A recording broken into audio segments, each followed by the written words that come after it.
എനിക്ക് മിണ്ടരുത് നീ. മാഡം നിന്നെ കൊല്ലാതെ വിട്ടത് നിന്റെ ഭാഗ്യാന്ന് കരുതിക്കോ. ഇനിയൊരു വാക്ക് നീ മിണ്ടിയാൽ കൊല്ലും നിന്നെ ഞാൻ. ഭ്രാന്തളകി നിൽക്കുക ഞാൻ.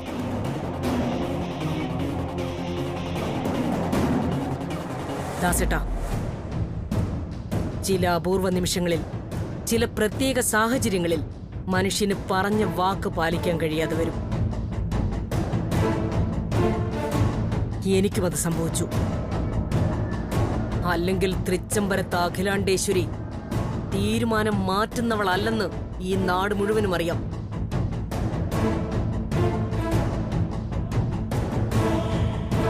ഞാൻ പറഞ്ഞ പ്രകാരം ഇവളുടെ കല്യാണം നടന്നിരിക്കും.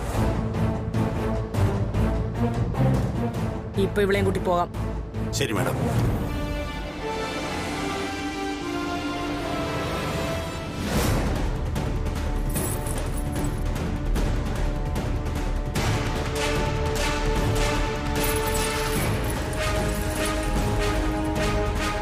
വാടിയൂടെ. അഖില തോക്കും പീരങ്കിയുമായി നിൽക്കുവാന്ന് പറഞ്ഞിട്ട് വെടിയൊന്നും പൊട്ടി കേൾക്കുന്നില്ലല്ലോ ഗംഗേ. സൈലൻസർ വെച്ചിട്ടുള്ള തോക്കായിരിക്കും അതാ. ഒന്ന് മിണ്ടാതിരിക്കെ. എന്തായാലും അകത്ത് നല്ലതൊന്നും നടക്കില്ലെന്ന് എനിക്ക് ഉറപ്പാ. ഒന്നുകിൽ ഇന്നത്തോടെ തന്നെ കല്യാണി തൃച്ചംബരം വിട്ടുപോകും, അല്ലെങ്കിൽ ആന്റി അവളെ കൊല്ലും.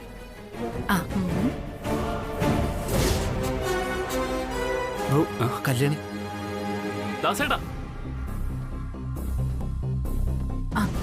രണ്ടും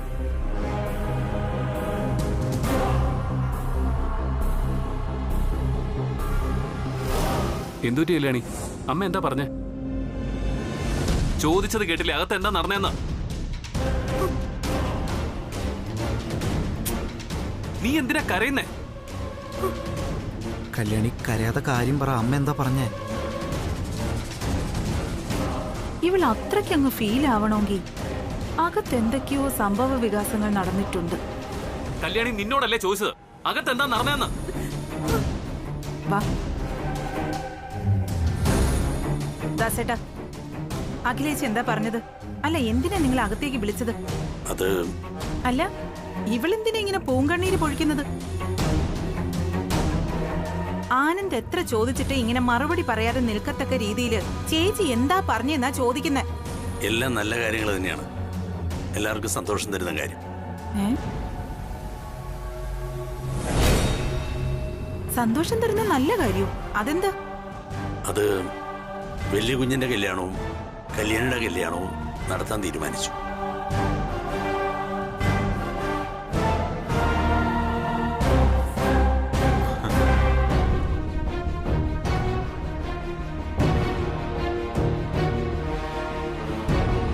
ദാസേട്ട പറഞ്ഞു വരുന്നത് ആരുടെയൊക്കെ കല്യാണം നടത്താൻ ആന്റി സമ്മതിച്ചെന്ന?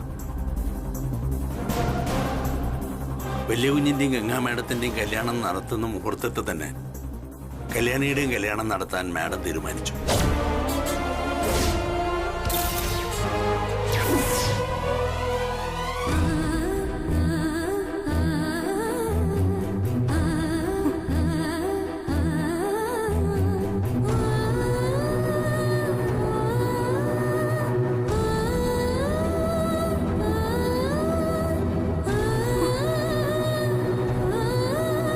ആഹാ, ഇത് സന്തോഷ വാർത്തയാണല്ലോ.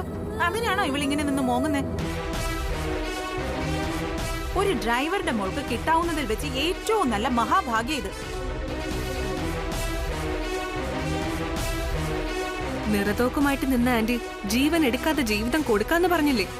അതില് സന്തോഷിക്കേണ്ട സമയത്ത് ഇവളെന്തിനാ ആന്റി ഇങ്ങനെ പൂങ്കണ്ണീര് പൊഴിക്കുന്നത്? അയ്യോ, അത് നിനക്ക് അറിയില്ലേ? ഈ കല്യാണി എപ്പോഴും ഇങ്ങനാ. സന്തോഷമായിട്ടിരിക്കുന്ന സമയത്ത് കല്യാണക്കാര്യം പറഞ്ഞാ മതി, അപ്പൊ തുടങ്ങും കരച്ചില്. ഇതെവിടുത്തെ നിത്യ സംഭവ.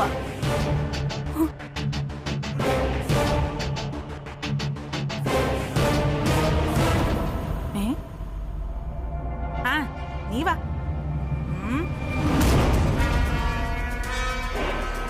മതി ഈ കരച്ചിലും പിടിച്ചിലും ഒക്കെ.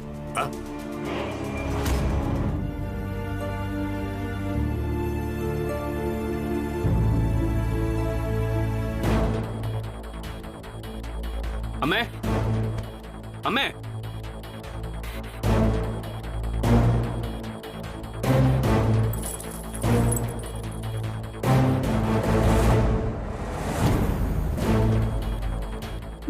ചേച്ചി, മറ്റുള്ളവരോട് കരുണ കാണിക്കാനുള്ള ചേച്ചിയുടെ മനസ്സുണ്ടല്ലോ, അത് സമ്മതിച്ചേ പറ്റൂ. അല്ലെങ്കിൽ ആനന്ദിന്റെയും ഗംഗയുടെയും കല്യാണം നടക്കുന്ന അതേ മുഹൂർത്തത്തിൽ ആ കല്യാണിയുടെയും കല്യാണം നടത്തി കൊടുക്കൂന്ന് പറയുമായിരുന്നോ? ഏതായാലും ഉചിതമായ സമയത്ത് ഉചിതമായ തീരുമാന ചേച്ചി എടുത്തിരിക്കുന്നത്. അല്ലെങ്കിലും അഖിലാന്റി എടുക്കുന്ന ഏത് തീരുമാനമോ മോശം. അമ്മേ, എനിക്ക് അമ്മയോടൊന്ന് സംസാരിക്കാനുണ്ട്. എന്താ നിനക്ക് സംസാരിക്കാനുള്ളത്? എന്റെ കല്യാണക്കാര്യത്തെ കുറിച്ച്. കുറച്ചു മുന്നേ ഞങ്ങൾ പറഞ്ഞതല്ലേ കല്യാണ കാര്യങ്ങളൊക്കെ തീരുമാനമായെന്ന്. ഉറപ്പിച്ചു കഴിഞ്ഞ കാര്യത്തെക്കുറിച്ച് നീ എന്ത് സംസാരിക്കാനാ? മാത്രമല്ല, ഇനി എന്ത് ഭൂമി കുലുക്കം വന്നാലും അതിൽ യാതൊരു വിധ മാറ്റവും വരുത്താൻ ഞാനോ കൃഷ്ണേട്ടനോ തയ്യാറുമല്ല. തറവാടിന്റെ അന്തസ്സിന് കോട്ടം വരാതിരിക്കാൻ ഇപ്പം ഞാനെടുത്ത ഈ തീരുമാനം ഈ കുടുംബത്തിലുള്ളവർ അംഗീകരിച്ചേ പറ്റൂ.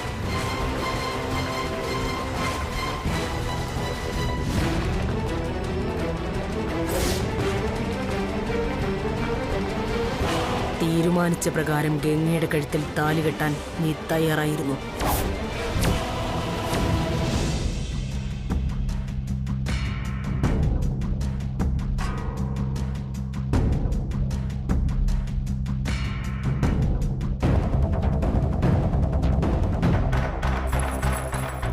അയ്യോ ഗംഗേ, സന്തോഷായില്ലേ? തൃച്ചംബരത്തെ കാര്യങ്ങൾ തീരുമാനിക്കുന്നത് ഡാൻസിലൂടെ പാട്ടിലൂടെ ഒന്നും അല്ലെന്ന് ഇപ്പൊ നിനക്ക് മനസ്സിലായല്ലോ. ഇപ്പോഴാ എനിക്കൊരു സമാധാനമായത്. ജയന്തി, ഓ നീ ഇന്ന് കുറച്ച് പാൽപ്പായസം ഉണ്ടാക്കാൻ പറ സുജാതയോട്. കുറച്ച് മധുരം കൂട്ടിയിട്ടേക്കാൻ പറയണം. ശരി ആന്റി. കമോൺ ഗംഗേ.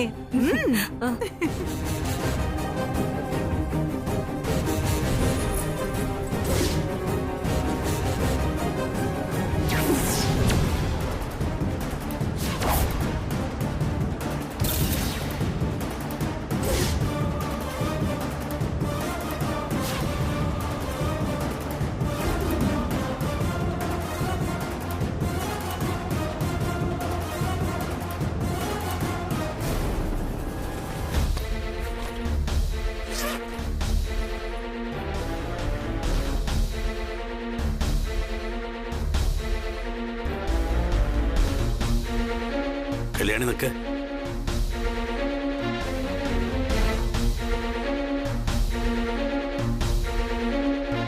അഖില മേഡം പറഞ്ഞതെല്ലാം നീയും കേട്ടതാണല്ലോ. ഇനിയെങ്കിലും നീ ഒന്ന് മനസ്സിലാക്കണം.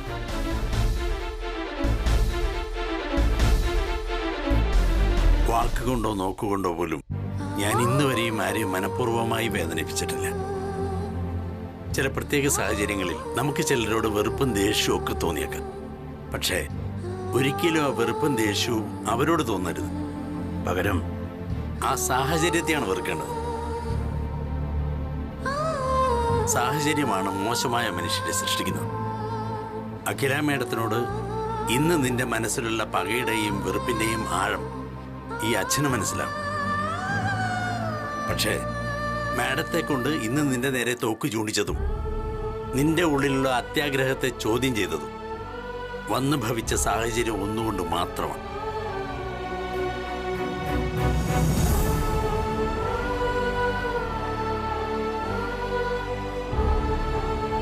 സാഹചര്യങ്ങൾ ഒരാൾക്ക് മാത്രം അവകാശപ്പെട്ടതാണോ അച്ഛാ? അച്ഛനിപ്പോ പറഞ്ഞില്ലേ വന്നു ഭവിച്ച സാഹചര്യമൊന്ന്. അതിന് ഞാനാണോ അച്ഛാ കുറ്റക്കാരി? അച്ഛൻ എന്നെ കൊന്നുകളയാൻ പറഞ്ഞതും ഞാൻ തോക്കണമെന്ന് വിളപ്പുറത്ത് അമ്മയോട് തൊഴുതു പറഞ്ഞതും ഞാൻ ജയിക്കുമെന്നുള്ള സാഹചര്യം മുന്നിൽ കണ്ടുകൊണ്ടല്ലേ? വല്യുഞ്ഞിന്റെ കമ്പനി മത്സരത്തിൽ ജയിക്കണമെന്ന് അച്ഛൻ ചിലപ്പോഴെങ്കിലും മനസ്സിൽ ആഗ്രഹിച്ചിട്ടില്ലേ? അതേ ജയത്തിന് വേണ്ടി, തൃച്ചംബരത്തിന്റെ അഭിമാനത്തിന് വേണ്ടി ഞാൻ ജയിച്ചത് തെറ്റാണോ? എന്ത് തെറ്റാച്ചാ അച്ഛന്റെ ഈ മോള് ചെയ്തത്? മോളെ, നീ എന്നെ എങ്ങനെയൊക്കെ ചോദ്യം ചെയ്താലും അച്ഛന്റെ ഭാഗത്ത് ന്യായം ഉണ്ടാവും. കാരണം ജീവിതം അങ്ങനെയാണ്. നമ്മൾ ആഗ്രഹിച്ചതും സ്വപ്നം കണ്ടതും ഒന്നും നമ്മളെ തേടി വരണമെന്നില്ല. എന്നാൽ നമ്മൾ ആഗ്രഹിക്കാത്ത പലതും നമ്മളെ തേടി വരും. പക്ഷെ അത് നമ്മൾ സ്വപ്നം കണ്ടതിലും ആഗ്രഹിച്ചതിലും മികച്ചതാവണമെന്ന് മാത്രം മനസ്സുരുകി പ്രാർത്ഥിക്കണം. ഫലം ഉണ്ടാവും തീർച്ചയായും. അമ്മ ജീവിച്ചിരുന്നെങ്കിൽ കുറച്ചുകൂടി വ്യക്തമായി അവൾ നിനക്ക് പറഞ്ഞു തരുമായിരുന്നു. അച്ഛൻ ഇങ്ങനെയൊക്കെ പറയാനും പ്രതികരിക്കാനും അറിയും. ഒന്ന് ഞാൻ പറയാം, മാഡം പറഞ്ഞ വിവാഹം നടക്കുന്നവരെങ്കിലും അച്ഛന് ജീവനോടെ ഇരിക്കണം എന്നൊരാഗ്രഹം. അതെന്റെ മോൾക്ക് ഇഷ്ടമല്ല പറഞ്ഞാൽ മതി.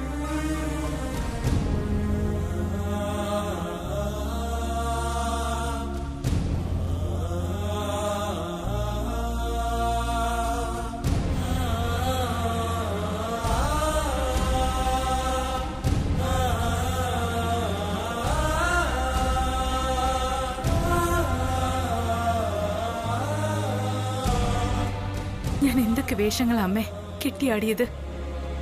ഡാൻസ് അറിഞ്ഞൂടാത്ത ഞാൻ ഡാൻസ് വരെ കളിച്ചില്ലേ? ഇംഗ്ലീഷിൽ പരീക്ഷ എഴുതിയില്ലേ? പ്രസംഗിച്ചില്ലേ? ഇനി ഈ മോൾ ഏത് കോമാളി വേഷം കെട്ടാനുള്ളത് പറ. സ്വയം കോമാളിയാവുകയാണെന്ന് അറിഞ്ഞിട്ടും പ്രതികരിക്കാത്തത് ഭയം കൊണ്ടല്ല, ഗതികേട് കൊണ്ടാ അമ്മേ, ഗതികേട് കൊണ്ട്. പണവും പ്രൗഢിയും ഇല്ലാത്ത കുടുംബത്തിൽ പിറന്നത് എന്റെ തെറ്റാണോ? പറയ്. ഏതിന്റെ പേരിലാണെങ്കിലും തട്ടിൻ പുറത്തേക്ക് വലിച്ചെറിഞ്ഞ് കളയാൻ പറ്റാത്തൊരു മോഹമുണ്ട് എനിക്ക്. അതിനുവേണ്ടി ഇനി ഒരു ജന്മം കാത്തിരിക്കാനൊന്നും പറയരുത് എന്നോട്.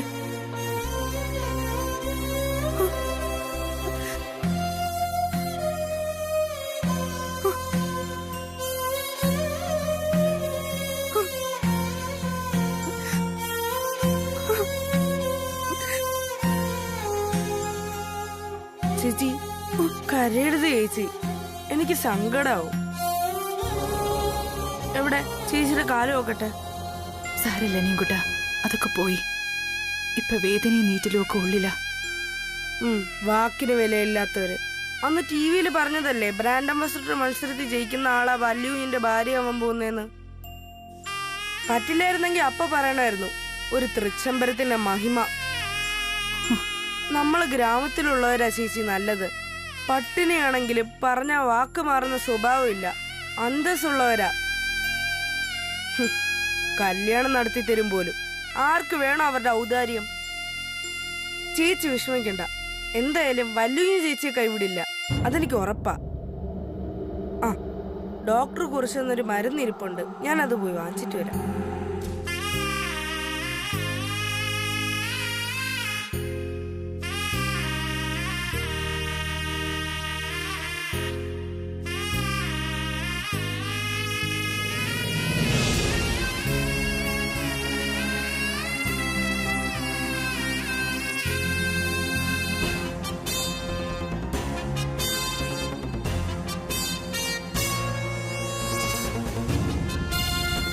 ആ ഗിരീഷ്, എനിക്കൊരാളെ കുറിച്ചുള്ള ഡീറ്റെയിൽസ് അറിയണം.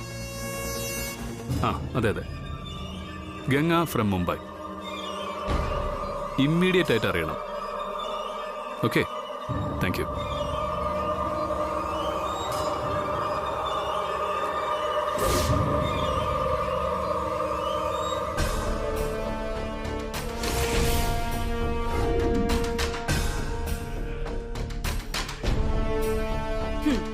അങ്ങനെ പ്രിയങ്ക വർമ്മയുടെ പ്ലാനിങ്ങിനിറങ്ങിയ നാടകം ഇന്റർവെല്ലോടുകൂടി മുടങ്ങി. ആദ്യായിട്ടാ ചവിട്ടുകൊണ്ട രാജവെമ്പാല പത്തി താഴ്ത്തി നിൽക്കുന്നത് കണ്ടത്. എന്തു പറ്റി പ്രിയങ്ക? രാജരക്തത്തിന്റെ ചൂടും ചൂരും ഒക്കെ കുറഞ്ഞോ? അതോ ആശിച്ച വേദിയിൽ ആടാൻ കഴിയാത്ത നാടകം പാടെ വേണ്ടെന്ന് വെച്ചോ? ആ, ഏതായാലും എങ്ങനെയോ അഖിലാണ്ടേശ്വരിയെ പറ്റിച്ച് അവിടെ തന്നെ കൂടാൻ പറ്റിയത് ഗംഗയുടെ മിടുക്ക്. ആന്റി അത് നീയൊന്ന് അടങ്ങ്. പ്രിയങ്ക പറയട്ടെ ഉത്തരം. അത് കേൾക്കാനാ ഞാൻ ഇവിടം വരെ വന്നത്. ആന്റി, നീണ്ട 10 വർഷം ചിട്ടയായി നൃത്തം പഠിച്ച ഗംഗ ഇരുൾമറ പറ്റിയ ആന്റിയുമായി എന്റെ വീട്ടിലേക്ക് വന്ന നിമിഷം ഈ പ്രിയങ്കയുടെ മനസ്സിൽ കണ്ടതാ ഇവളുടെ തോൽവി. ജയിക്കുന്ന വിശ്വാസമുള്ളവർ മത്സരം കഴിഞ്ഞിട്ടേ തോൽവിയുടെ കാരണത്തെക്കുറിച്ച് ചിന്തിക്കും. ചിലങ്ക കെട്ടും മുൻപ് തോറ്റാലോ എന്ന് ചോദിച്ച ഇവൾക്ക് വേണ്ടി ഞാൻ ഒരു രാത്രി കൊണ്ട് എഴുതി ഉണ്ടാക്കിയ നാടകമാ പിന്നീട് തൃച്ചംബരത്ത് അരങ്ങേറിയത്. ആ നാടകം കഴിഞ്ഞ് തിരശീല വീണപ്പോ വെറും കോമാളി വേഷമായിരുന്നില്ല അതെന്ന് ഗംഗയ്ക്ക് തോന്നിയിട്ടുണ്ടാവും. അതെ ആന്റി, പ്രിയങ്ക പറഞ്ഞിട്ടാ ഞാൻ അഖിലാന്റിയുടെ മുന്നിൽ ആത്മഹത്യാ നാടകം കളിച്ചത്. ആഹാ, അത് ശരി. അങ്ങനെ വരട്ടെ. സോറി പ്രിയങ്കേ, ഇത് നിന്റെ ബുദ്ധിയാണെന്ന് ഞാൻ അറിഞ്ഞില്ല. ആന്റി, തോൽവി ആർക്കും ലഹരിയല്ല, വിജയം മാത്രമാണ് ലഹരി. എന്നുവെച്ച് തോറ്റുപോയാൽ അതിനെ വിധിയെന്ന കള്ളപ്പേരിട്ട് വിളിക്കാറുമില്ല. സമ്മതിച്ചു കൊടുക്കും. ഇനിയുള്ള നിമിഷങ്ങളിൽ ശ്രദ്ധാപൂർവം കാര്യങ്ങളിൽ നീക്കണം. പഠിച്ച് ജയിക്കാൻ കഴിയാത്ത ഒരേ ഒരു പരീക്ഷ ജീവിതമാണ്. ജീവിതത്തിന്റെ ഓരോ ദിവസവും ഓരോ പാഠങ്ങളാണ്. പഴയ പാഠങ്ങൾ ഓർത്തുകൊണ്ട് തന്നെ നമുക്ക് പുതിയ പാഠങ്ങൾ തുടങ്ങാം. ആത്മവിശ്വാസം നഷ്ടപ്പെടല യഥാർത്ഥ തോൽവി. അതുണ്ടാവാൻ പാടില്ല.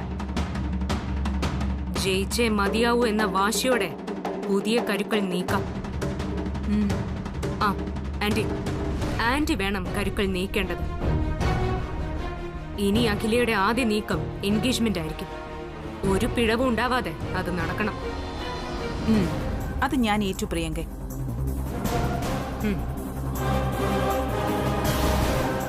ഇനിയൊരു പ്രധാന കാര്യം, ഈ ആത്മഹത്യാ നാടകം വിശ്വസിക്കാത്ത ഒരാളുണ്ട് തൃച്ചംബരത്ത്. ആനന്ദ്. അവൻ ഇതിനകം ഗംഗ ആരെന്നറിയാൻ ആളിനെ ഏർപ്പെടുത്തിയിട്ടുണ്ടാവും. പൊത്തിൽ നിന്നും പുറത്തിറങ്ങാത്തടത്തോളം കാലം എന്റെ നിഴൽ വെട്ടം പോലും കാണില്ല അവൻ. ആ ഗംഗ, ആന്റിയെ മുന്നിൽ നിർത്തി വേണം കളിക്കാൻ. ശരി. ഇപ്പോൾ നമ്മൾ നേരിടുന്ന ഈ പ്രത്യേക സിറ്റുവേഷനിൽ നന്ദനെ തിരികെ വിളിക്കുന്നത് നന്നായിരിക്കും.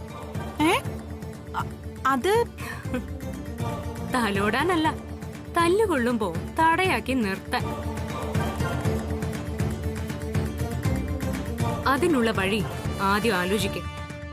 നന്ദന കൂടെ ഉണ്ടെങ്കിൽ തൃച്ചംബരത്തിനുള്ളിൽ നമുക്ക് പുതിയ വഴി തെളിക്കേണ്ടി വരില്ല.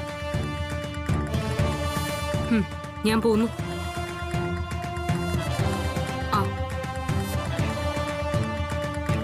നമ്മൾ ഇപ്പോഴും പരാജിതർ തന്നെയാണ്,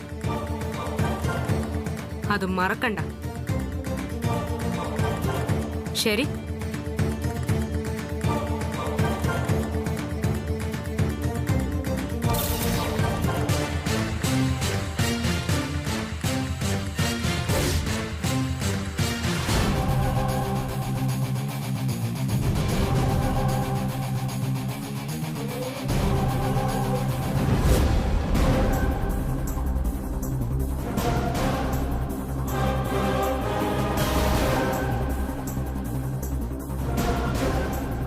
ഇപ്പോ ബിസിനസ് ടൂറൊക്കെ അനിയനാ പോകുന്നു. കണ്ടായിരുന്നോ? ആ, എവിടെ വെച്ച്? ഓ, അതല്ല രസം. അവനെ ഞാൻ കണ്ടിട്ട് ഒരുപാട് നാളായി. ടൂറൊക്കെ എൻജോയ് ചെയ്യുന്നെന്നാ എനിക്ക് തോന്നുന്നു. ആ, ഏതായാലും എത്തിയിട്ട് വിളിക്കാം. Okay, good night.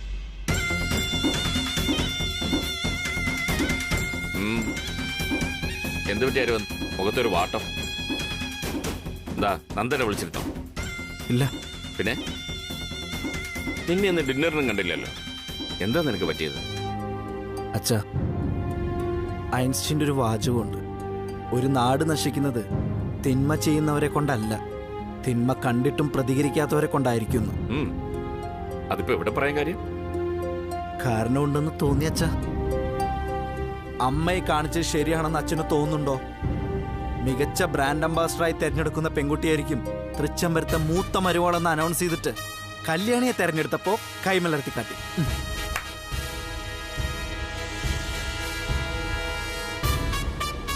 അരവിന്ദ്, അങ്ങനെ ചെയ്യണമെങ്കിൽ നിന്റെ അമ്മയുടെ പക്ഷത്ത് അതിനുള്ള ന്യായം കാണും.